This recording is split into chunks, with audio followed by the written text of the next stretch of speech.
Assalamualaikum warahmatullahi wabarakatuh. Bismillahirrahmanirrahim. Alhamdulillahi rabbil alamin. Allahumma salli wa sallim wa barik ala sayyidina Muhammadin wa ala alihi wa ashabihi ajma'in. Subhanaka la ilma lana illa ma 'allamtana innaka antal alimul hakim. Rabbi shrah li sadri wa yassir li amri wahlul 'uqdatam min lisani yafqahu qawli. Allahumma rzuqna fahman nabiyyin wa hifzal mursalin wa ilhamal malaikatil muqarrabin birahmatika ya arhamar rahimin wala haula wala quwwata illa billahil aliyyil azim. Alhamdulillah, segala puji syukur kehadirat Allah Subhanahu wa taala yang telah memberikan nikmat kesehatan dan kesempatan kepada kita semua, sehingga pada malam hari ini kita dapat bertemu kembali untuk melanjutkan kajian kita sebagaimana biasa. Sholawat beriring salam tidak lupa pula kita hadiahkan kepada junjungan kita baginda Nabi Muhammad sallallahu alaihi wasallam. Allahumma sholli wa sallim wa barik alaihi. Mudah-mudahan dengan banyaknya kita bersolawat kepada beliau, kita ini termasuk salah satu di antara umatnya yang mendapatkan syafaat di hari akhir kelak. Amin ya rabbal alamin. Yang saya muliakan dan hormati tuan-tuan guru, para ustadz, ustazah, muallim, muallimah, para jamaah, bapak, ibu, hadirin wal hadirat rahimakumullah. Malam hari ini kita melanjutkan kajian kita sebagaimana biasa, membahas kajian tauhid dengan membaca kitab Aqidatun Najin, yang mana pembahasan kita pada malam hari ini masih membahas seputar wahdaniyah fil af'al di dalam kitab yang Arab Melayu halaman 22.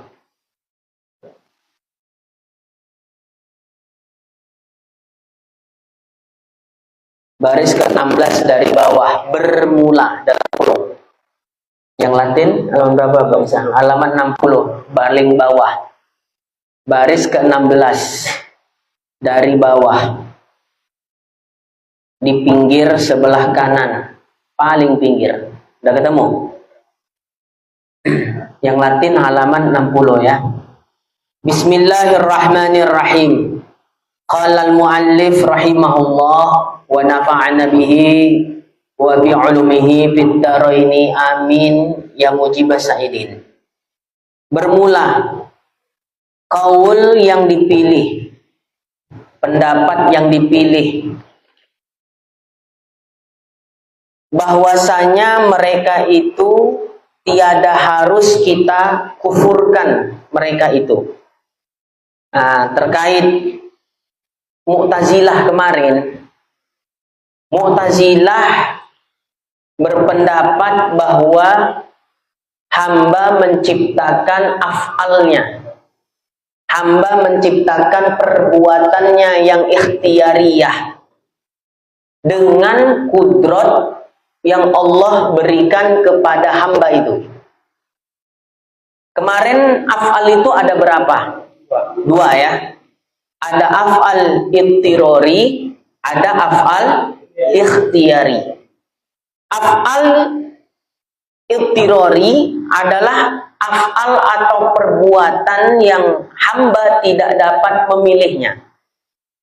Ya, sementara af'al ikhtiyariyah atau af'al ikhtiyari adalah perbuatan yang hamba bisa memilihnya. Memilih maksudnya apakah melakukan atau tidak melakukan. Nah, dalam pembahasan ini terbagi kepada 3 kelompok. Kelompok besar. tentang af'al, tentang af'alul ibad, tentang perbuatan hamba. Ya, af'alul ibad, tentang perbuatan hamba. Ulama terbagi kepada 3 kelompok. Kelompok Ahlus Sunnah wal Jamaah menyatakan bahwasanya semua af'al, semua perbuatan, baik yang ittirori ataupun yang ikhtiari, yang menciptakan adalah Allah. Ya, adapun bagi hamba hanya kasbun atau usaha saja. Bukan hamba yang menciptakan perbuatannya, tidak. Ya, Allah yang menciptakan perbuatannya semuanya, yang ittirori atau ittirori bagi hamba. Ini konsep siapa tadi? Aswaja, Ahlus Sunnah wal Jamaah. Nah, kemudian kelompok yang kedua, Mu'tazilah. Mu'tazilah terbagi 2. Yang pertama Qadariyah, yang kedua adalah Jabariyah. Nah, ini supaya lebih mudah untuk memahaminya. Menurut Mu'tazilah Qadariyah, bahwa af'al yang berupa ittirori Allah yang menciptakan. Berarti sama nggak dengan aswaja? Sama ya. Af'al yang bentuk ittirori Allah yang menciptakan. Adapun af'al yang bentuk ikhtiariyah adalah hamba yang menciptakan. Dengan apa? Dengan kudrat yang Allah beri kepada hamba. Jadi menurut paham Qadariyah, af'al yang ikhtiariyah yang menciptakan adalah hamba itu sendiri. Dengan kudrat dan iradat yang Allah berikan kepada hamba itu. Nah, paham nggak kira-kira? Di sini letak bedanya antara aswaja dengan Qadariyah. Kalau Qadariyah ittirori ataupun yang ittiroriyah ataupun yang ikhtiariyah yang menciptakan Allah. Sementara konsep Qadariyah yang ikhtiariyah yang menciptakan hamba. Nah, nampak bedanya kan? Dengan apa? Dengan kudrat dan iradat yang Allah beri kepada hamba itu. Dah. Masuk kelompok yang ketiga, Mu'tazilah Jabariyah. Mereka berpendapat semua perbuatan sama ada yang ittirori ataupun ikhtiari yang menciptakan adalah Allah. Sama kayak aswaja kan? Bahkan mereka nggak sepakat sama Qadariyah. Qadariyah yang ikhtiariyah yang menciptakan hamba. Sementara mereka berpendapat semua perbuatan yang ittiroriyah ataupun ikhtiariyah yang menciptakan adalah Allah. Sama dengan Ahlus Sunnah wal Jamaah. Tapi bedanya di mana? Benang merahnya, pada aswaja ada konsep kasbun. Ya, ada konsep usaha. Bagi Jabariyah nggak ada kasbun, nggak ada usaha. Jadi seperti bulu ayam yang diterbangkan angin. Nak kemana, kemana. Nak kemana, kemana. Nah, itu 3 kelompok besar. Ya. 3 kelompok besar dalam pembahasan ilmu kalam terkait af'alul ibad. Nah, Qadariyah tadi dikatakan di sini, ya, pendapat yang dipilih bahwasanya mereka tidak boleh kita hukumi kufur, tidak boleh dikatakan kafir, ya, tidak boleh dikatakan kufur. Qadariyah tadi, ya, tidak boleh dikatakan kufur.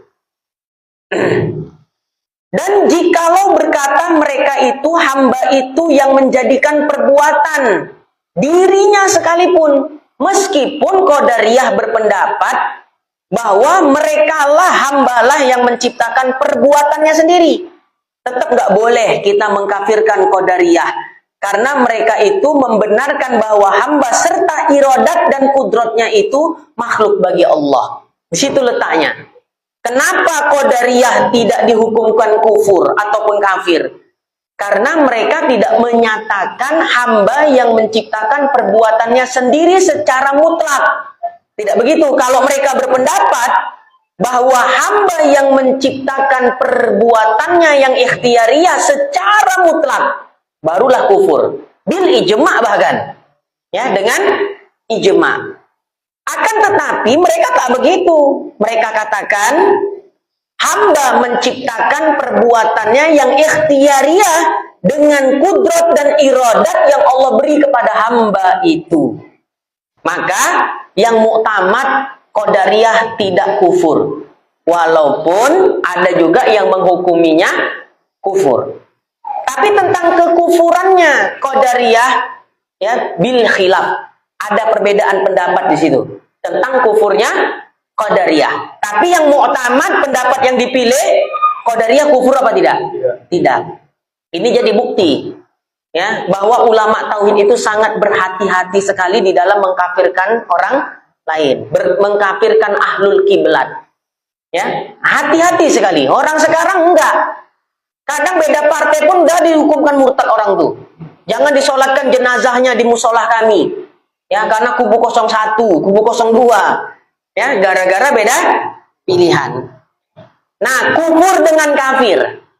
Ya, kufur adalah pengingkaran atau penolakan baik dalam ucapan, dalam perbuatan maupun iktikad. Jadi kufur itu adalah pengingkaran ya terhadap kebenaran.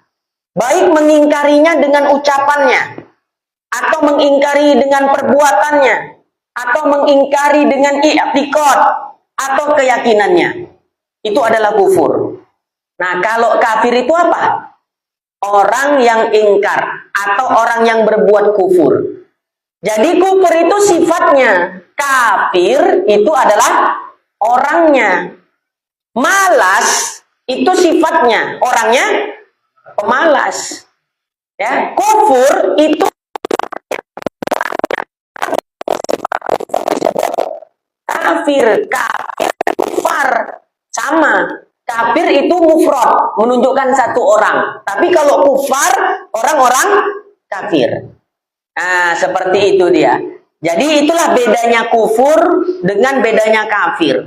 Ya, kafir dengan kufar bedanya apa Ustaz? Sama, nggak ada bedanya. Cuma kalau kafir itu isim mufrad, menunjukkan satu orang.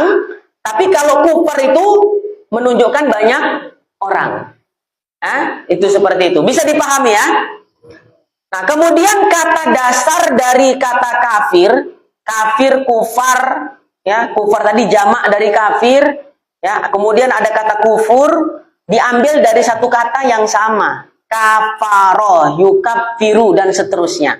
Ya, jadi asal katanya itu kata kafaro, kafir, kufar, ya, kufur, ya, itu asal katanya sama, sumbernya, ya, sumber asal katanya satu kata. Yaitu kafaro, yang artinya adalah menutup, ya, ataupun tertutup. Nah, jadi kemudian kata kafaro itu, ya, kata kafaro itu yang artinya tertutup tadi itu identik dengan hati, ya, dengan hati. Jadi hati yang tertutup, ya, tertutup dengan apa hatinya? Ya, yaitu tertutup dari kebenaran. Itulah disebut namanya kafir, ya. Orangnya kafir, kufur adalah perbuatannya. Kufur, kafir, kufar. Asal katanya satu, yaitu berasal dari kata kafaro, yang artinya tertutup atau menutup. Nah, kafaro ini identik dengan hati. Ya, identik dengan hati. Jadi, kafaro itu artinya hati yang tertutup. Ya. Kafaro artinya hati yang tertutup. Tertutup dari apa? Tertutup hatinya dari kebenaran al-haq. Ya, tertutup hatinya dari al-haq, dari kebenaran. Nah, singkatnya, orang yang hatinya tertutup dari nilai-nilai kebenaran berarti hatinya sudah kafaro, gitu dia. Ya, nah, seperti itu maknanya. Baik, tapi perlu kita ketahui ya hadirin wal hadirat rahimakumullah. Agama Islam itu memiliki mekanisme tertentu ya untuk menyebut atau menghukumi seseorang itu ya sebagai kafir ataupun kufur. Agama Islam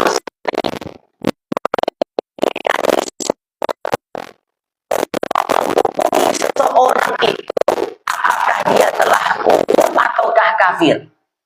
Jadi ini bukan orang, ini bukan haknya kita ini. Ya, Bukan haknya Pak Isa, bukan haknya saya, ya, menghukumi orang, ente kufur, ente kafir, bukan. Ini haknya ulama, ya, yang memang rasikhul ilmi, yang mendalam ilmunya dalam perkara i'tiqad, dalam perkara akidah. Kita nanti ditanya ta'aluk kudrat secara tafsili pun pening. Ya, kalau kudrat secara ijmali ada berapa ta'aluknya? 2, suluhil qadim tanjizi hadis, itu ta'aluk kudrat secara ijmali. Tapi ketika berbicara apa ta'aluk kudrat secara tafsili, yang tujuh ta'aluk itu, tunggulah Ustaz, ku tengok catatan dulu. Tunggulah Ustaz, ku tengok buku dulu. Berarti ilmunya di kitab, bukan di sini. Nah, kalau yang macam ini pula, maka bukan bidang dia untuk sembarangan menghukumkan orang lain kafir ataupun kufur. Karena itu di dalam Islam, ya, agama Islam memiliki mekanisme tertentu untuk menyebut atau menghukumi seseorang sebagai kafir. Karena di dalam Al-Quran, ya hadirin, di dalam Al-Quran sendiri kata-kata kafir ada yang bermakna menimbun biji di tanah. Ya, jadi orang yang nanem, apa namanya itu, bibit, ya, biji, ya, di tanah, kemudian untuk menumbuhkan apa namanya, tunas, menanam biji di tanah itu juga disebut kafir. Ya, terkadang juga, ya, makna kafir di dalam Al-Quran bisa juga dimaknai seseorang yang tidak mensyukuri nikmat. Makanya ada namanya kufur nikmat. Nah, jadi nggak sembarangan ini, hati-hati. Ya, nah, lebih jelas nanti baca dalam kitab namanya Mafahim Yajibuan Usoha. Jadi kufur itu di i'tiqad, ya, bukan, ya, di tempat yang lain. Makanya dikisahkan gini dalam kitab Mafahim Yajibuan Usoha, karya Al-Allama Al-Muhaddis Profesor Dr. Abu Ya Sayyid Muhammad bin Anawi Al-Maliki Al-Hasan Al-Makki rahimahullah. Apa kata beliau? Ada riwayat hadis sahih.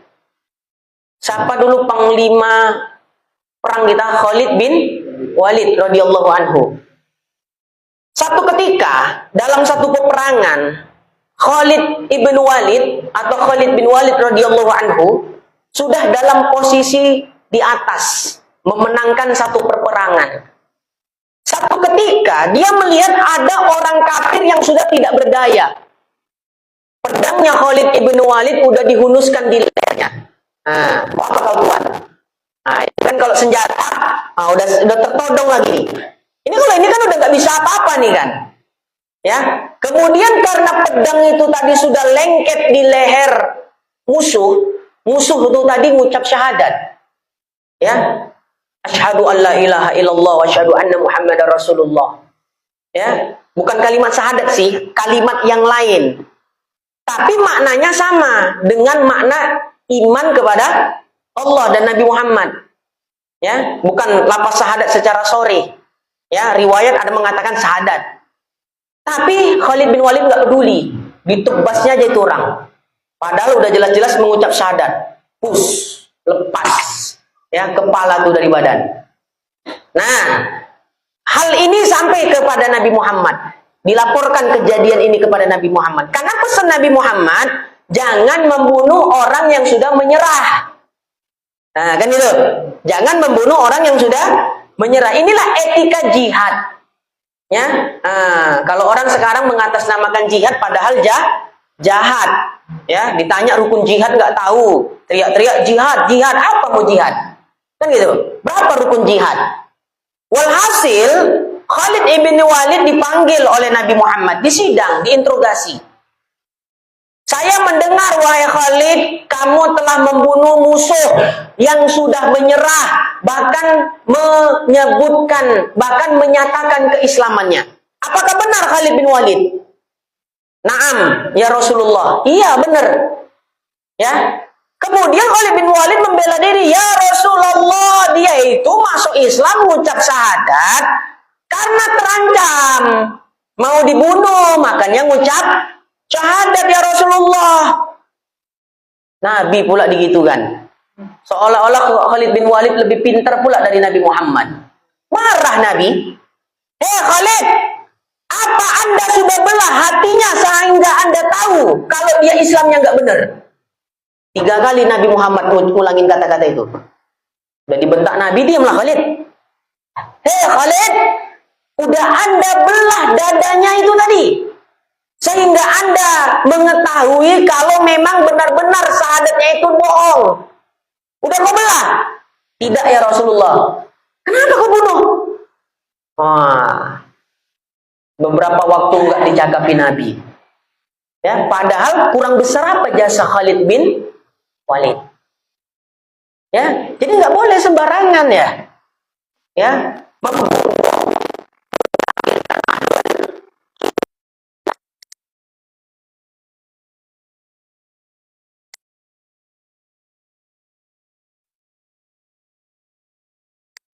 nggak kira-kira? Ya? Ah, seperti itu dia. Makanya saya sampai sekarang dipaksa saya sama sekelompok orang untuk ikut mengatakan Wahabi kafir. Nggak mau saya. Ya? Saya udah tanya sama Kiai Idrus Romli, ya, Wahabi kafir apa enggak? Enggak. Ya, ahlul bid'ah. Ya. Jadi mana kalian mengkafirkan mereka? Karena mereka mengkafirkan mayoritas umat Islam. Memang betul kata Nabi apa? Siapa yang mengkafirkan orang lain tapi tidak dapat membuktikan kekafirannya, tuduhan kafir itu kembali kepada yang menuduh. Jadi kami mengkafirkan mereka dari dasar itu tadi. Ya udahlah, itu terserah kalian. Saya nggak mau ikut-ikutan. Ya, dari guru-guru saya semuanya sangat berhati-hati di dalam mengkufurkan atau mengkafirkan ahlul kiblat. Ya, makanya apapun yang mencuat di lingkungan kita sekarang ini, Kuala Tanjung ini, ya, terkait sama basur itu fiil atau tidak, hati-hati. Ya, biar jadi urusan guru-guru yang betul paham. Jangan ikut-ikutan kafir, jangan.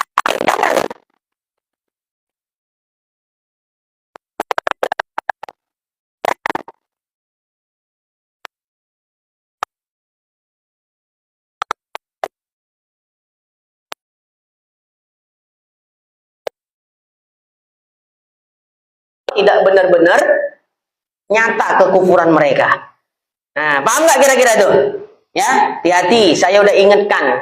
Kenapa? Karena agama Islam tadi memiliki mekanisme tertentu di dalam mengkafirkan ahlul kiblat. Makanya di dalam kitab apa tadi ini, Aqidatun Najin, penyusun kitab sangat berhati-hati loh.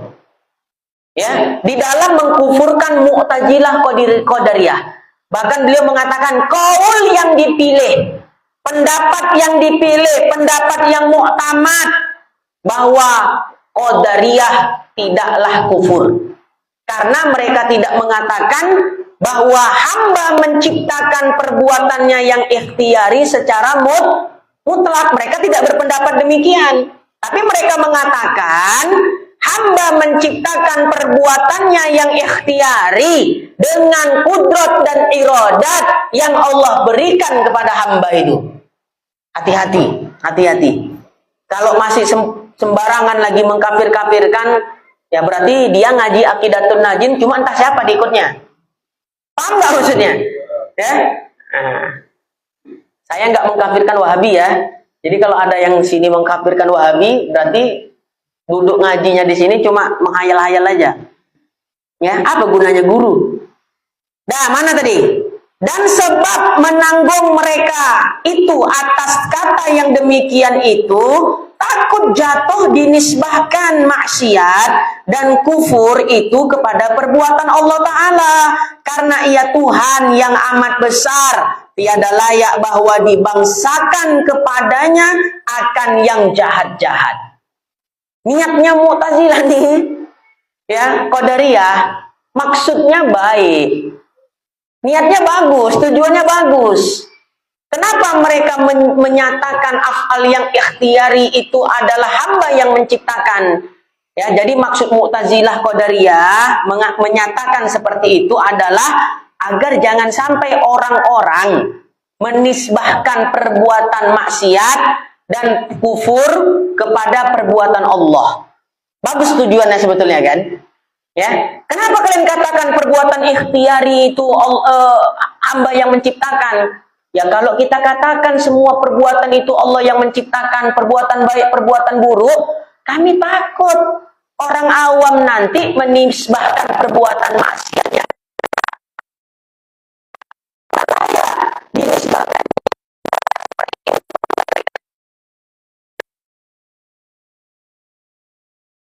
layak dinisbahkan kepada Allah yang maha mulia dan tinggi, ya, atas perkara yang jelek-jelek tadi. Niat mereka itu bagus, ya, tapi sebetulnya itikadnya salah. Walaupun niatnya bagus, itikadnya tetap salah, ya salah, gitu ya. Baik. Dan eloklah kita nisbahkan kepada hamba, iya kan? Eloklah tuh kan? Dan eloklah kita nisbahkan kepada hamba. Maka hamba itulah yang berkehendak akan dia dan yang menjadikan dia, dan tiada berkehendak akan dia oleh Allah, dan tiada menjadi ia akan dia, dan sesungguhnya Allah Ta'ala berkehendak ia akan taat daripada orang yang asi, dan berkehendak ia akan iman daripada orang yang kafir. Tetapi berbuat mereka itu akan kejahatan, maka lari mereka itu daripada yang jahat. Maka jatuh mereka itu di dalam yang terlebih jahat, yaitu bahwa berlaku di dalam milik Allah atas menyalahi kehendak, dan yaitulah batil. Karena sesuatu yang jahat itu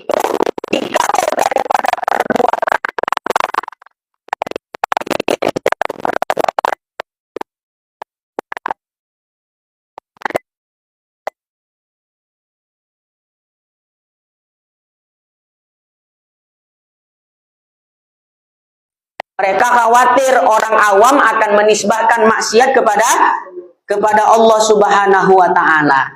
Nah, jadi lebih elok kata mereka kita nisbahkan kepada hamba. Jadi lebih bagus apal ikhtiari itu dinisbahkan kepada hamba. Ya, karena Allah tidak menghendaki sesuatu yang jelek-jelek. Allah tidak menghendaki sesuatu maksiat. Betul apa enggak? Allah menghendaki tidak? Ya, kata mereka, Allah tidak menghendaki atas perbuatan jelek. Allah tidak menghendaki atas perbuatan maksiat. Kalau jawab kita setuju apa enggak? Setuju apa enggak? Allah tidak menghendaki maksiat. Allah tidak menghendaki keburukan. Allah tidak menghendaki perbuatan jahat menurut Mu'tazilah tadi. Cocok? Kenapa nggak cocok? Ya, karena irodahnya amar. Nah, itu aja kembalinya.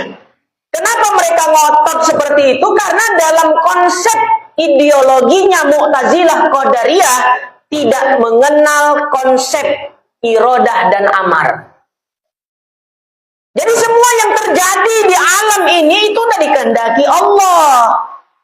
Termasuk perbuatan maksiat, perbuatan buruk, jelek sudah dikehendaki Allah. Tapi tidak setiap yang dikehendaki itu diperintahkan Allah. Itulah tadi beda irodah, beda amar. Ya, Abu Jahal, Abu Lahab kafir apa enggak? Kafir. Dikehendaki Allah enggak kekafiran mereka? Dikehendaki. Karena pada pembahasan Sirajul Huda kemarin, tidak ada di alam semesta ini satu hal pun yang luput dari iradat Allah, dari kehendak Allah. Cari, saya tantang. Ada nggak? Cari satu hal aja, nggak usah 2, 3, 4, 5. Cari satu hal saja di alam semesta ini yang luput dari iradatnya Allah. Cari kalau ada. Ada? Nggak ada kan? Jadi termasuk kekufurannya Abu Jahal, kekufuran Abu Lahab, dikehendaki Allah tidak? Ya, dikehendaki Allah. Ya, tapi tidak diperintahkan Allah. Itulah konsep Ahlus Sunnah. Ya, ada konsep irodah, ada amr. Beda irodah, beda amr. Kalau bagi Mu'tazilah itu nggak ada konsep seperti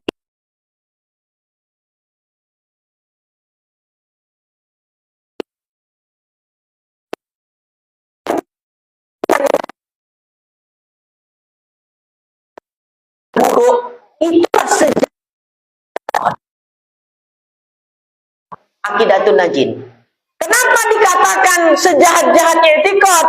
Berarti mereka beranggapan ada sesuatu di alam ini yang luput dari kehendak Allah. Paham tuh ya? Udah aja nih sebetulnya. Ya, cuma kadang bahasanya menjelimet. Ya, cuman agak yang memahamkan nih. Kan gitu kan? Mudah aja sebetulnya. Nah, mudah bagi orang yang diberi taufik oleh Allah, ya, diberikan pertolongan oleh Allah. Mudah-mudahan kita harap setiap ngaji kasih paham ya oleh Allah kepada kita ya. Amin ya rabbal alamin.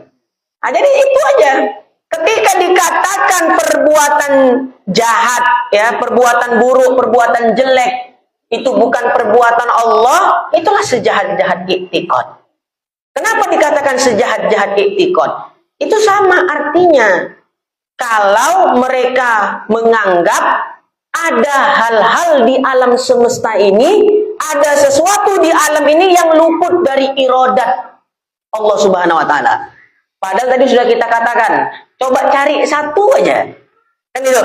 Ya, di alam semesta ini yang luput dari iradat kehendak Allah. Ada apa enggak? Enggak ada. Enggak ada yang lolos ya dari ilmu Allah. Enggak ada yang luput dari iradah Allah. Ya. Allah dengan sifat ilmunya ya, berhubungan enggak jadinya kudrat iradat dengan ilmu Allah? Ya berhubungan. Seolah-olah kalau kita katakan versi Mu'tazilah itu tadi, seolah-olah Allah nggak tahu kan itu. Dua hal kesalahan mereka. Pertama, menganggap ada sesuatu yang luput dari iradat Allah.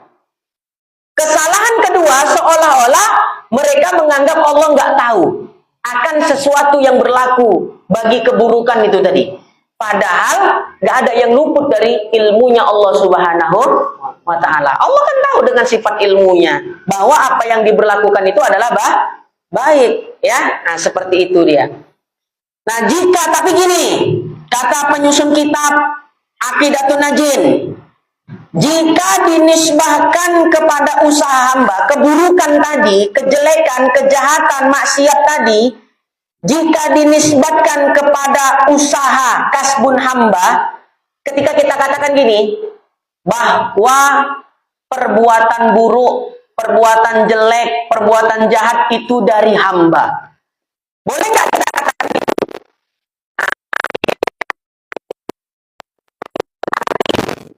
Ketika ada orang yang mengatakan perbuatan jelek, perbuatan maksiat itu adalah perbuatan hamba, jangan cepat-cepat kita sesatkan. Karena ya paham ya, takwil dulu. Mungkin dia maksudkan seperti itu dinisbahkan kepada kasbunnya hamba. Ya, ketika dikatakan perbuatan maksiat, perbuatan jahat, perbuatan jelek itu adalah perbuatan kita. Yang baik dari Allah, yang buruk dari saya. Sering nggak orang ceramah kayak gitu? Jangan langsung, tak mengaji tauhid guru nih. Tak mengaji tauhid ustadz nih. Ustadz, baik buruk dari Allah. Awak yang kurang luas ilmunya, terlalu cepat menyalahkan. Kalau ilmu seujung kuku, jangan mengukur galah yang tinggi. Gitulah umpamanya. Apalagi dalam perkara akidah ini, harus banyak takwil. Bapak Ibu kita doakan ya, semoga ruhnya almarhum diterima di sisinya Allah. Oh jangan dibilang di sisi, haram. Memangnya nggak bisa ditakwil? Ya, Bapak Ibu sekalian, urusan ini kita serahkan aja kepada yang di atas. Oh kafir Pak Isa, karena mengatakan serahkan aja kepada yang di atas. Kok ngeri kali si Islam tuh? Kopar kafir, kopar kafir, kopar kafir. Kan bisa ditakwil. Paham nggak kira-kira? Ya, ini takut aja bercakap jadinya ya kan? Salah aja. Kan sering kita ucapan itu kan? Udahlah serahkan aja kepada yang di atas. Jangan langsung cepat dikafirkan orang yang ngomong gitu. Almarhum guru saya Al-Fadil Al-Ustadz Haji Muhammad Hafiz Yazid. Ya, ini telinga saya jadi saksi kunci di akhirat. Waktu kami ngaji kitab Fathul Majid, beliau katakan apa? Kalau ada yang mengatakan serahkan saja kepada yang di atas, jangan cepat-cepat dikafirkan. Nah, kan gitu kalau beliau ngomong kan? Takwil, kata beliau. Bagaimana takwilnya? Ya, mungkin yang dimaksud oleh orang tersebut serahkan saja kepada ya yang di atas adalah serahkan kepada zat yang maha tinggi. Salah nggak kalau ditakwil gitu? Betul kan? Ya, serahkan aja kepada zat yang maha tinggi. Oh, ini orang sekarang langsung haram, bilang di sisinya pun nggak boleh lagi udah. Ya.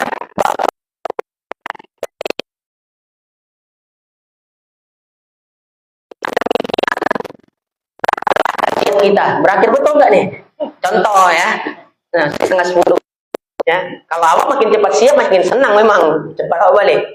Ya, dengan berakhirnya kajian kita malam hari ini, Bapak Ibu hadirin sekalian, ya saya ucapkan kalau ada sesuatu yang benar saya sampaikan itu dari Allah, dan kalau menemukan sesuatu yang salah itu dari saya. Langsung diprotes sama ahli tauhid. Ustaz, maaf. Di kitab Aqidatun Najin baik buruk dari Allah. Betul apa enggak? Ya betul memang. Cuma kata-kata Ustadz pun tak salah juga. Ditakwil kan bisa. Maksud ya kalau sesuatu yang buruk datang dari saya, bukan berarti dia mengiktikadkan yang menciptakan perbuatan buruk atau afal ikhtiyari dia yang menciptakan. Takwil, maksud ucapan dia bahwa ya kasbun untuk melakukan usaha untuk melakukan perbuatan buruk itu dari hamba. Betul apa enggak? Perbuatan jahatnya, perbuatan maksiatnya, perbuatan buruknya Allah yang punya, yang menciptakan. Adapun ya kasbun atau usahanya dari hamba. Jadi dia memandang, mengucapkan tadi, kalau menemukan yang buruk itu dari saya, dia memandang dari sisi kasbunnya hamba. Salah apa enggak? Ini jangan cepat diprotes ya. Ya. Nah, kan sering itu kita dengar itu Ustadz. Bapak Ibu kalau temukan sesuatu yang baik dari apa yang saya sampaikan itu dari Allah kan, dan kalau ada sesuatu yang salah, yang jelek yang saya sampaikan itu datang dari diri saya. Wah, ini nih, sesat nih Ustadz nih. Gampang kali kita menyesatkan orang. Ditakwil dulu. Ya. Nah, ini ya tadi di dalam kitab apa nih? Aqidatun Najin itu tadi. Ya, yang terakhir, karena sesuatu yang jahat itu jikalau dari perbuatan hamba, yakni jikalau ditilik jatuh perbuatan itu dengan usaha hamba, boleh kan? Boleh kita katakan sesuatu yang perbuatan buruk itu adalah perbuatan hamba, boleh. Perbuatan jahat itu perbuatan hamba, boleh. Tapi nisbahnya kepada kasbun, usahanya hamba. Paham apa enggak kira-kira? Enak kali lah saya rasa nih kitab nih Aqidatun Najin nih. Ya, daging semua isinya. Ya, nah daging, ya. Enak kali. Rasanya batiniah kita ini, ya saya terutama merasakan sendiri, seolah-olah dikenyangkan batiniah saya ini dengan ilmu dari penyusun kitab Aqidatun Najin ini. Ya, lezat, manis betul. Ya, penyampaian-penyampaian beliau di dalam kitab Aqidatun Najin. Ya Allah, ya. Boleh aja, tak apa-apa menisbahkan, mengatakan bahwa perbuatan jelek itu dari hamba. Tapi nisbahnya bukan hamba yang menciptakan perbuatan itu, tapi nisbahnya adalah kepada kasbun atau usahanya hamba. Ya, ada masalah. Bisa dicerna nggak kira-kira? Ya, nah baik. Kita lanjut ya. Biar minggu depan dah khatam kita. Banyak yang dibaca ya kan? Sebetulnya enak mengaji nih, sedikit dibaca banyak penjelasan atau banyak dibaca dikit penjelasan. Terserah Ustadz lah, yang penting ngaji ya kan. Nah, kalau model saya pula dari dulu dikit yang dibaca banyak yang dijelaskan. Tapi bukan mengayak combo. Nah, ada orang baca sedikit 2 jam penjelasan mengayak combo. Ya, nah ini enggak ya. Tapi kali ini memang agak banyak aja kita baca nih. Ya bukan karena apa-apa, karena memang udah habis penjelasannya. Ya kita lanjutkan gitu kan, ngapain diulang-ulang? Iya. Kalau ada yang manusia yang menduakan Allah itu,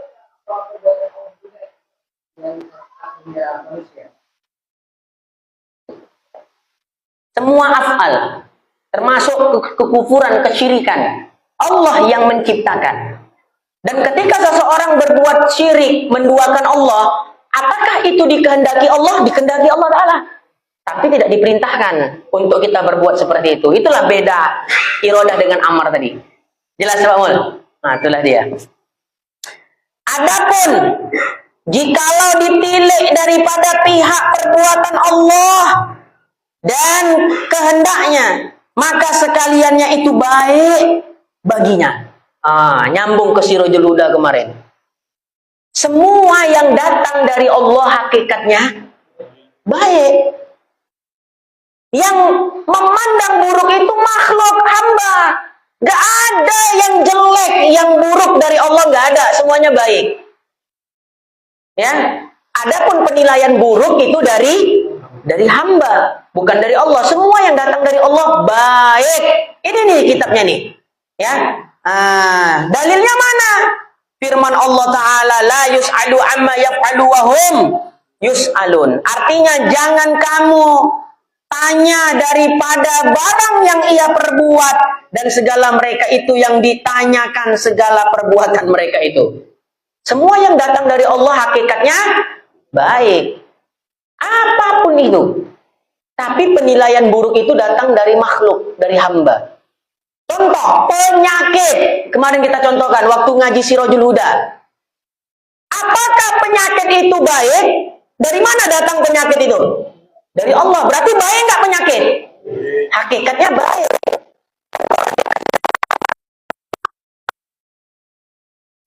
Buruk penilaian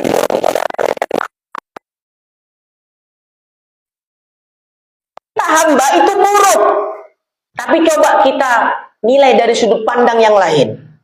Dari penyakit, berapa ribu ya puskesmas yang terbangun, rumah sakit, berapa ribu dokter, ya perawat, yang mana dari situ bisa menghidupi perekonomian banyak orang. Penyakit bisa menghidupi perekonomian banyak orang.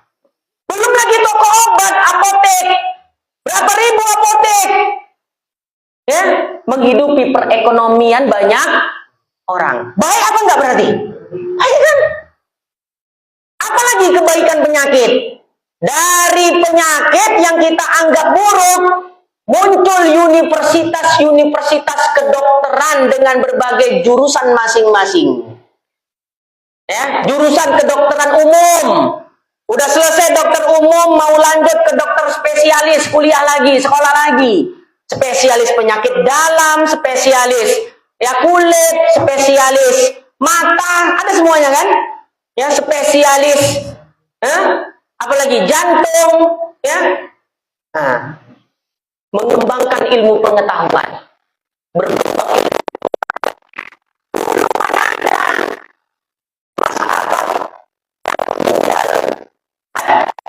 Orang kalau ada sakit ginjal dulu, sih udahlah tinggal nunggu mati. Mak saya alhamdulillah ginjalnya walaupun cuma satu masih hidup sampai sekarang, walaupun tetap cuci darah. Ya, berkembang ilmu pengetahuan tentang kesehatan. Kebaikan nggak untuk kita? Kebaikan dari penyakit tadi. Nah itu dia. Jadi itu kalau kita pandang dari sisi sudut pandang yang lain, kita nggak menemukan keburukan dari sesuatu yang kita anggap buruk. Ya, pasti kita temukan kebaikan. Kenapa? Yang datang itu kan dari Allah. Maka sesuatu yang datang dari Allah hakikatnya adalah baik. Ya, cuma kalau awak yang ditimpa sakit mengeluh juga ya kan. Ya, kenapa aku lah jadi barconnya ya Allah, kan gitu kan? Iya kan? Nah, itulah kenapa aku jadi barconnya ya Allah. Yang lain aja kenapa? Ya, baru dijawab Allah Ta'ala. Kau kan udah ngaji tauhid, inilah masuk kau mengamalkan kaji. Nah, iya pula, kan gitu kan? Ya Allah, tuh dia. La yus'alu amma yaf'alu wa hum yus'alun. Allah tidak ditanya tentang apa yang diperbuatnya, tapi kita yang ditanya tentang apa yang kita perbuat. Apa tanya-tanya, kenapa Allah ini buat ini? Kenapa? Jangan af'al Allah kau urus, perbuatan kau itu kau urus. Ya, paham nggak kira-kira? Perbuatan Tuhan pula dikaji-kaji, ya, diurus. Perbuatan awak lah, ya. Lanjut. Dan lagi firman-Nya, wallahu khalaqakum wa ma ta'malun. Ya, surah apa tuh di situ? Al-Asr. As-Saff. Kitab. Kalau kitab kuning itu ada tahqiq, ya. Kitab kuning itu ada tahqiq. Maunya kitab Arab Melayu ini buat tahqiq juga. Tahqiq itu gini nanti ayat dibuat surahnya, kan gitu kan. Nah, kalau ada penjelasan yang agak rumit dijelaskan, ya. Belum ada ketemu tahqiq Arab Melayu. Kecuali kitab yang terbaru ada Matlaul Badroin, yang terbaru dari Malaysia itu saya tengok. Itu ada tahqiqnya. Ya, syarahnya Matlaul Badroin, syarah dengan tahqiq beda ya. Nah, tahqiq itu seperti footnote, catatan kaki. Ya, kalau syarah itu kan, nah ini kan syarah ini, syarah Ummul Barohin ini. Wallahu khalaqakum wa ma ta'malun. Dan bermula Allah Ta'ala yang menjadikan kamu dan akan barang yang diperbuat oleh kamu. Siapa yang menciptakan kita? Allah. Allah yang menciptakan kita dan Allah yang menciptakan perbuatan yang kita lakukan. Ini ayatnya udah jelas. Ya, kenapa Mu'tazilah ini masih degil juga ya kan? Ayat Al-Quran udah jelas. Karena tuh Mu'tazilah akal satu daripada nakli.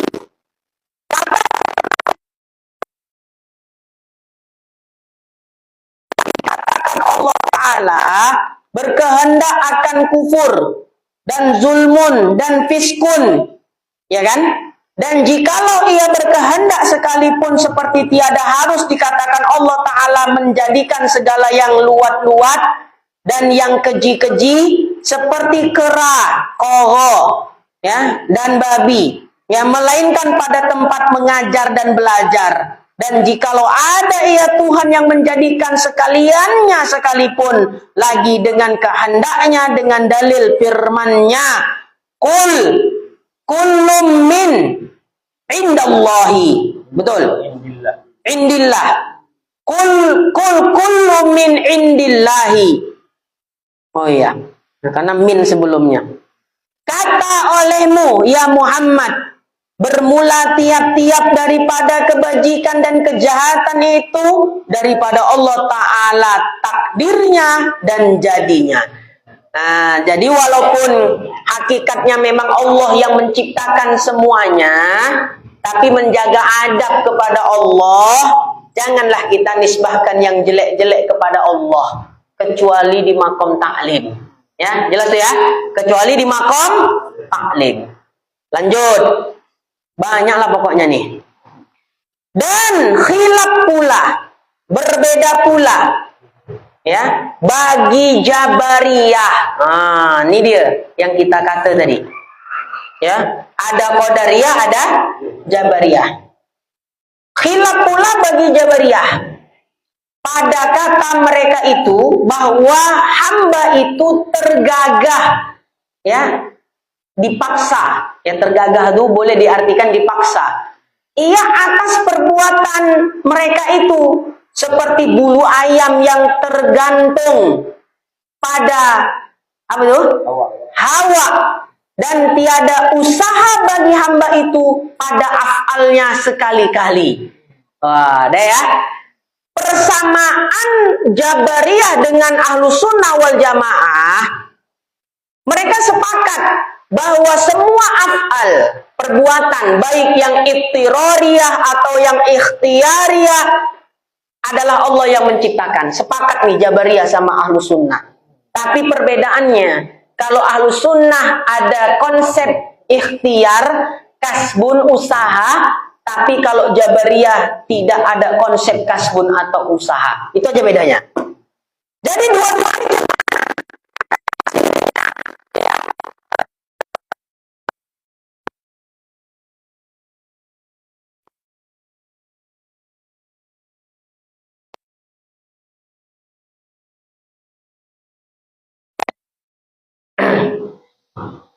majburun zohiron wa batinan. Nah, kalau apa namanya Mu'tazilah, itu dia istilahnya majburun zohiron wa batinan. Ya, nah, jadi apa namanya, terpaksa dia dipaksa secara zohir, secara batin. Itu Jabariyah, ya, majburun zohiron wa batinan kalau dalam istilah tauhidnya. Nah, jadi itulah kesimpulannya terkait af'alul ibad. Af'alul ibad tadi apa artinya? Perbuatan hamba terbagi kepada 3 kelompok, 3 pendapat. Pertama, Jabariyah, seperti yang telah lalu sebutnya, sekira-kira sangat taksir mereka itu pada perkataan mereka itu, dengan bahwasanya tiada usaha bagi hamba itu pada perbuatannya.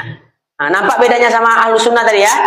Jabariyah, ya, perbedaannya dengan Aswaja, kalau menurut Aswaja ada konsep kasbun, bagi Jabariyah nggak ada konsep kasbun. Dan kedua, Mu'tazilah, maka telah mengiktikad oleh mereka itu, maka taksir mereka itu dengan sekira-kira berkata mereka itu dengan bahwa hamba itu menjadikan ia akan fi'ilnya yang ikhtiari. Nah, udah sebut kita tadi kan, ya. Nah, bedanya Aswaja dengan Qadariyah apa? Pada Aswaja, perbuatan yang iktirori ataupun yang ikhtiari yang menciptakan adalah Allah. Bagi Qadariyah, af'al yang iktirori Allah yang punya, af'al ikhtiari hamba yang punya, hamba yang menciptakan. Itu bedanya. Dan ketiga, Ahlus Sunnah, maka adalah iktikad mereka itu pertengahan antara Qadariyah, antara Jabariyah. Ya, sekira-kira berkata mereka itu dengan bahwa hamba itu tiada menjadikan ia akan perbuatannya, tetapi baginya pada fi'il itu usaha dan ikhtiar. Ya, nah, seperti itu. Dan sebaik-baik pekerjaan itu pertengahan, yaitu Ahlus Sunnah, karena bahwasanya keluar ia daripada tahi dan darah. Ya, susu kita minum apa enggak? Kita minum itu susu. Susu. Nah, apa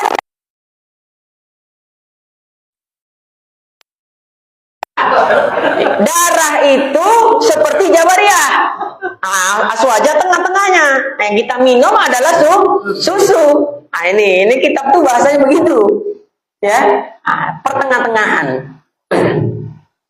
Kalau bahasa guru kita, Mu'tazilah dengan Wahabi, kata almarhum guru saya, seperti kotoran dibelah 2. Udah paham tuh kan?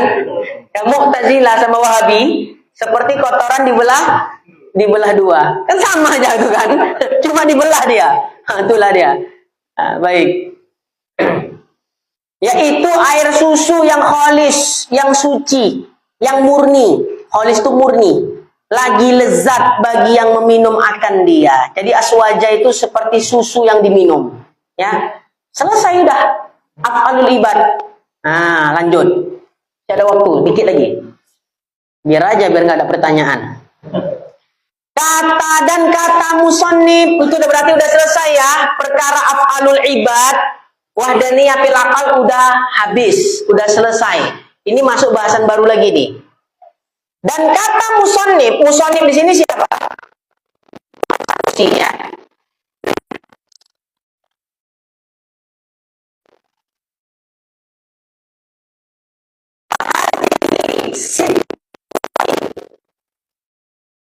Al-ula nafsiyatun wahiyal wujudu. Koreksi kalau salah. Fahadhihi sittu sifatin. Al-ula nafsiyatun wahiyal wujudu. Ya. Maka inilah 6 sifat. Yang pertamanya sifat nafsiyah namanya, dan yaitu wujud, dan hanya saja dibangsakan dia bagi nafs karena melazimkan sifat itu baginya, yakni bagi zatnya. Maka hanyalah dengan bersalahan, ya kan? Iya. Maka hanyalah, lompat nggak? Enggak. Maka hanyalah dengan bersalahan maknawiyah, maka bahwasanya melazimkan ia bagi ma'ani, maka karena inilah dibangsakan dia kepada ma'ani. Nah, ngerti itu maksudnya? Jelas. Nafsiyah itu dibangsakan sifat ma'ani. Gimana pula? Ya. Nah, namanya sifat nafsiyah. Ya. Nafsiyah. Kenapa disebut dengan nafsiyah? Ya.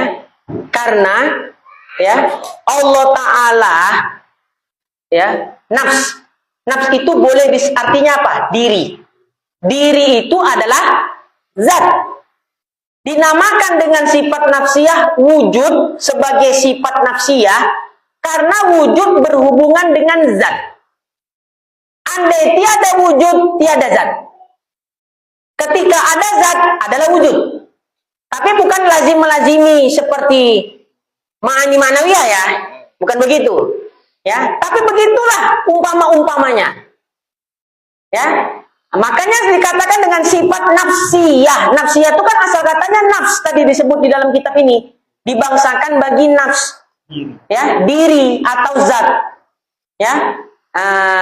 Seperti di dalam Al-Quran Allah Ta'ala berfirman, kataba rabbukum ala nafsihi rahmah, surah Al-An'am, telah ditentukan Tuhan kamu sekalian atas dirinya akan rahmat. Ya, kataba rabbukum ala nafsihi, ya, telah ditentukan Tuhan kamu sekalian ala nafsihi, atas dirinya. Nafsihi, nafs dalam ayat itu adalah dirinya, ya, zatnya akan rahmat. Tapi terkadang ya, kata-kata nafs di dalam bahasa Arab itu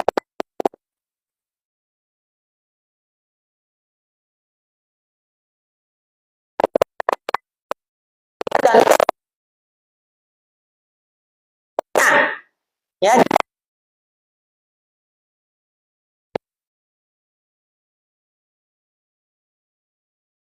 nafsiyah, sifat nafsiyah.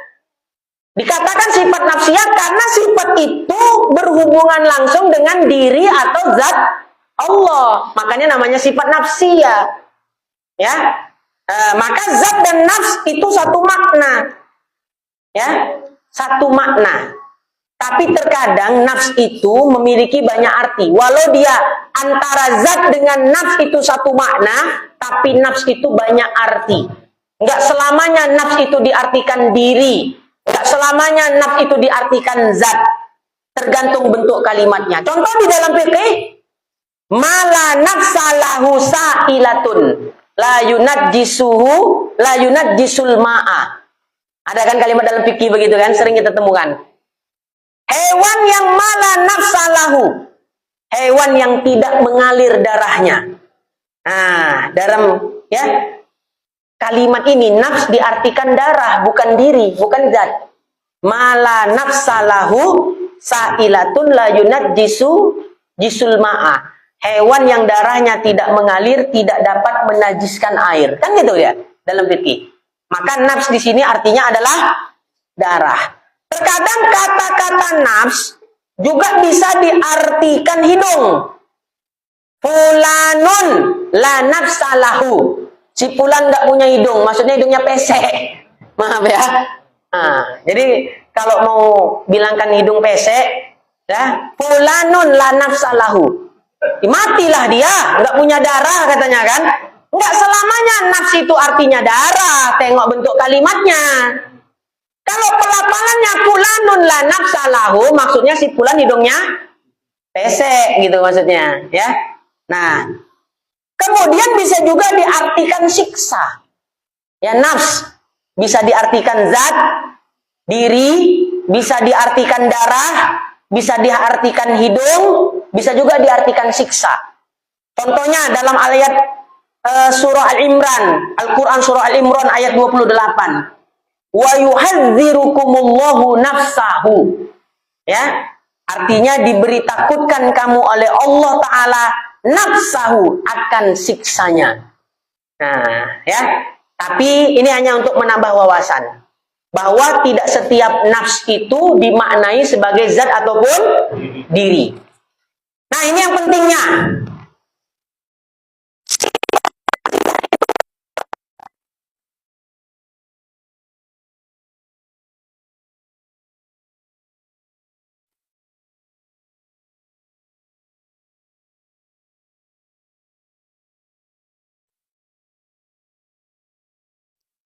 Baik, ada ulangan. Ya. Ulangan cuma di streaming. Nafsiyah itu sifat nafsiyah. Ada berapa tadi sifat nafsiyah? Satu. Ya, simak yang elok-elok. Ya. Sifat nafsiyah. Nafsiyah itu sifatnya satu, wujud. Lantas nafsiyah itu apa sifat nafsiyah itu? Sifat nafsiyah itu adalah sifat yang tetap, sabit, ya, yang menunjukkan pada hakikat zat, ya, tanpa adanya makna tambahan. Nah, itu dia definisinya. Nafsiyah itu adalah satu sifat yang tetap. Subut nggak nafsiyah ini? Wujud subut nggak pada zat Allah? Subut kan? Nah, makanya dikatakan sifat yang tetap, yang menunjukkan pada hakikat zat. Ya jelaslah menunjukkan pada hakikat zat. Mala tata'aqalu zatu illa biha. Tidak diketahui, tidak diterima, ya. Di mana akal tidak bisa menerima adanya zat kecuali dengan adanya sifat tersebut. Akal nggak bisa menerima adanya zat Allah tanpa adanya sifat wujud. Ya, kalau tak ada wujud, tak ada zat Allah. Adanya wujud, adanya zat Allah, subutlah wujud bagi Allah Ta'ala. Paham nggak kira-kira? Makanya itu dikatakan sifat yang subut yang menunjukkan pada hakikat zat. Kenapa berhubungan dengan hakikat zat? Ya kalau nggak subut wujud, nggak ada zat Allah. Kalau nggak ada zat Allah, nggak ada alam semesta. Ada nggak alam semesta? Ada nggak alam? Berarti ada zat Allah. Ada zat Allah, subutlah berarti wujud. Karena dia sifat yang menunjukkan pada hakikat zat. Tanpa ada makna tambahan. Itu poin penting yang jangan dilupakan. Tanpa adanya tambahan. Di sini nanti baru jelas kenapa tadi ibaratnya gini. Sifat nafsiyah namanya dan yaitu wujud, dan hanya saja dibangsakan dia bagi nafs karena melazimkan sifat itu baginya, yakni bagi zatnya. Itulah tadi sebabnya, ya. Karena sifat nafsiyah ini adalah sifat yang subut menunjukkan hakikat zat.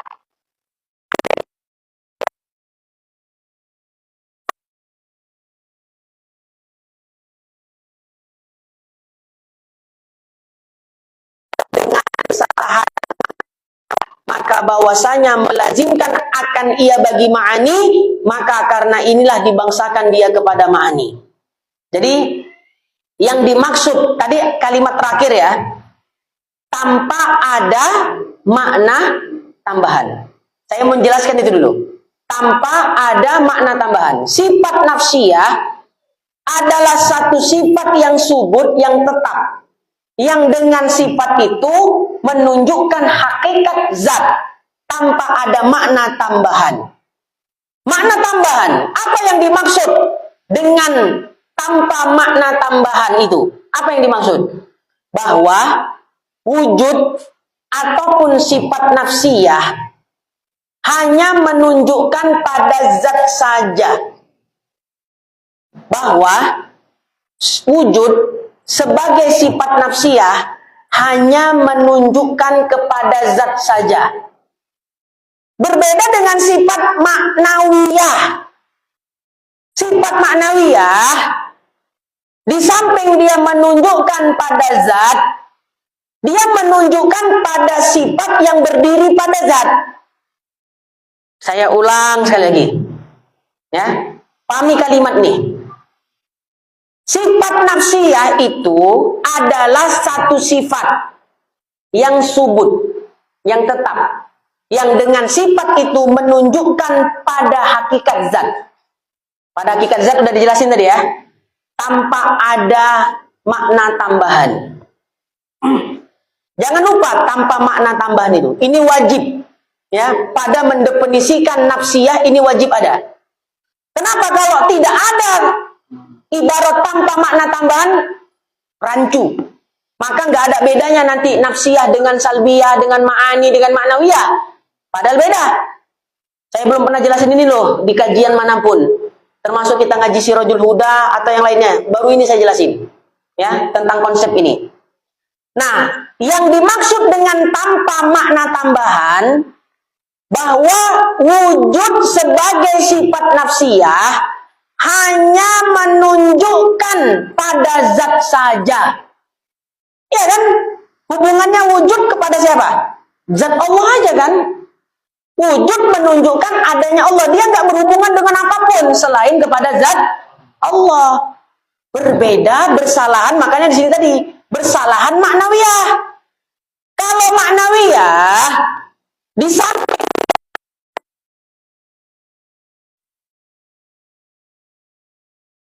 pada zat, sifat yang berdiri pada zat, dan sifat yang berdiri pada zat inilah yang dimaksud dengan makna tambahan pada zat.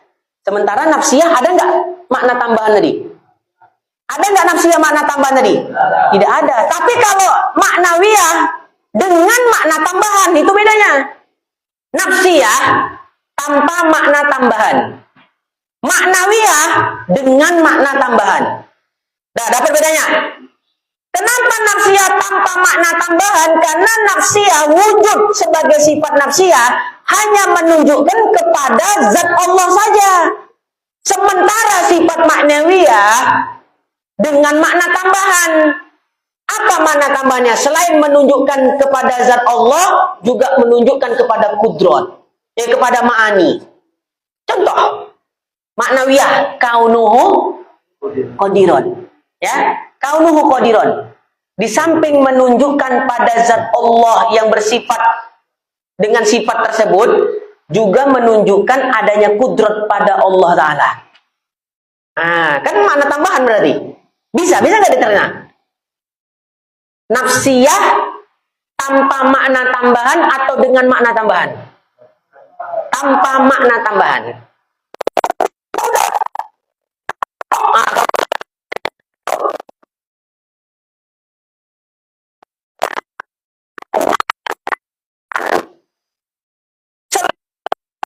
Pada zat Allah yang bersifat dengan sifat maknawiyah atau ma'ani, ya, maka dia juga menunjukkan kepada sifat. Contohnya tadi, maknawiyah, kaunuhu qadiron. Maknawiyah enggak?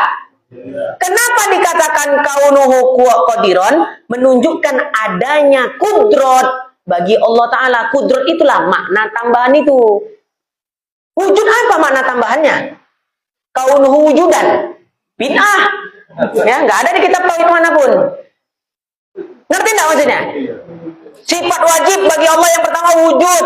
Makna anggaplah kita katakan nafsiyah, wujud itu dengan makna tambahan. Berarti kaunuhu maujudan.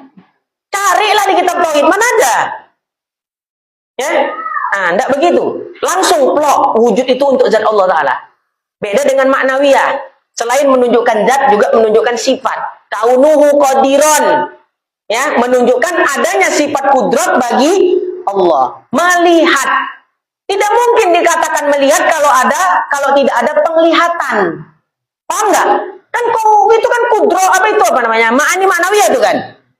Dikatakan melihat karena ada penglihatan. Dikatakan mendengar karena ada pendengaran. Gitu almarhum menjelaskan dulu. Ya. Nah, itu ma'ani ma'nawiyah. Tapi kalau sifat nafsiyah tidak begitu. Makanya pembahasan simpel aja. Nafsiyah, ini kita kan ngejelasin tadi mana? Kalimat bersalahan maknawiyah. Ini kalau nggak bisa jelasin udah dilewatin aja. Ya. Ini Pak Ustadz apa maksudnya nafsiyah bersalahan dengan maknawiyah? Udah nggak usah kau tanya-tanya itu. Udah biar aja di kitab itu kayak gitu. Ngapain ngaji kan gitu? Ya. Ditanya sama murid, kenapa ini Ustadz ada kalimat bahwa sifat nafsiyah itu bersalahan dengan sifat maknawiyah? Ya bedalah. Kalau nafsiyah itu tanpa makna tambahan. Kalau maknawiyah dengan makna tambahan. Gimana tuh maksudnya Pak Ustaz? Wujud itu plok untuk zat Allah. Tapi maknawiyah selain menunjukkan kepada zat, menunjukkan kepada sifat yang lain yang berdiri pada zat. Ketika dikatakan kaunuhu basiron, karena Allah itu bersifat basor, menunjukkan adanya basor pada Allah Ta'ala. Kaunuhu qadiron, maknawiyah kan? Ketika disebut kaunuhu qadiron, menunjukkan adanya kudrah pada zat Allah Ta'ala. Terakhir, Allah wujud. Betul apa enggak? Cukup kita katakan bahwa Allah itu wujud. Ya, sifat nafsiyah. Tidak perlu ada tambahan yang lain. Dengan kita mengatakan Allah itu wujud, maka jangan ditanya lagi. Punya kuping, punya mata, punya telinga. Nah, makanya kaum sumbu pendek namanya wak bilang, karena akalnya pendek. Mana sanggup orang itu mencerna kajian kayak gini? Makanya dibilang Allah punya tangan, punya mata, punya kuping. Ya, Allah bersemayam di atas aras. Namanya sumbu pendek. Akalnya itu pendek, tak sampai dia kemari. Ya. Jadi ketika dikatakan Allah wujud, cukup kita katakan bahwa Allah itu wujud. Tidak perlu ada tambahan yang lain. Dengan mengatakan Allah wujud, jangan dikatakan gimana bentuk Allah Ta'ala. Kalau udah bentuk berarti itu kan ada tambahan pada makna. Ya, tanpa makna tambahan kan itu. Kalau ditanya cemana bentuk Allah, berarti kan ada ya tambahan pada makna. Sementara nafsiyah itu tanpa tambahan pada makna. Kalau sifat maknawiyah tadi dengan ada makna tambahan, ya maaf, nafsiyah tanpa ada makna tambahan, kalau maknawiyah dengan ada makna tambahan. Nah, seperti itu dia. Ya, baik. Maka sifat nafsiyah itu penutupnya ini 3 poinnya. Ya, untuk memahami hakikat sifat nafsiyah 3 poinnya. Ini kesimpulan yang saya rangkum sendiri gitu ya, yang saya pahami dari ibarat-ibarat yang disebutkan oleh ulama. Maksudnya ini hanya sebatas untuk memudahkan paham aja. Sebetulnya tiga konsep sifat nafsiyah ini sebetulnya diambil dari definisi itu juga. Cuma saya pecah jadi 3 bahasan dia, biar kita lebih mudah memahaminya. Maka sifat nafsiyah itu tidak terlepas dari 3 hal. Pertama, sifat nafsiyah itu adalah sifat yang berhubungan dengan zat Allah.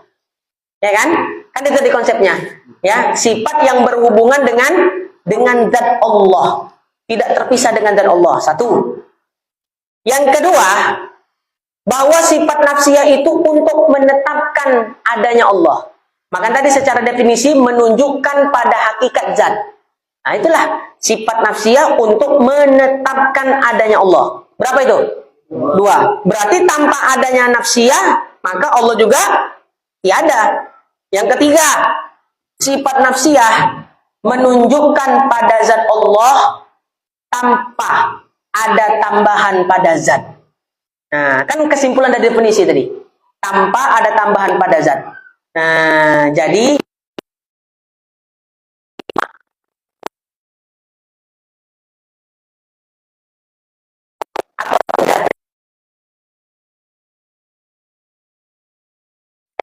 cukup sampai situ aja. Nah, jadi zat Allah wujud, ya, seperti ma'ani maknawiyah. Nah, tadi kan di sini dibangsakan dia kepada ma'ani. Apa sama nafsiyah sama ma'ani? Ya nggak sama, beda. Cuma ini umpama aja. Zat Allah wujud. Jadi zat Allah dengan wujud itu tidak terpisahkan. Sebagaimana ma'ani dengan makna iya, tidak terpisahkan. Jadi jangan dipahami dibangsakan kepada ma'ani. Pak Isa jelaskan nanti bahwa sifat nafsiyah itu sama dengan sifat ma'ani. Dari mana pula sama? Ya, tapi Pak kalimatnya dibangsakan, Ustaz, bukan gitu maksudnya. Ya, antara zat Allah dengan wujud ini satu hal yang tidak bisa dipisahkan. Sama halnya seperti ma'ani dengan makna Iya, tidak bisa dipisahkan. Ya, jadi bukan makna hakikat dia bahwa nafsiyah itu betul-betul sama secara hakikat dengan sifat ma'ani. Itu udah sesat itu. Yang tidak seperti itu pahamnya. Jadi maksudnya sesuatu yang tidak terpisahkan. Zat Allah yang wujud tidak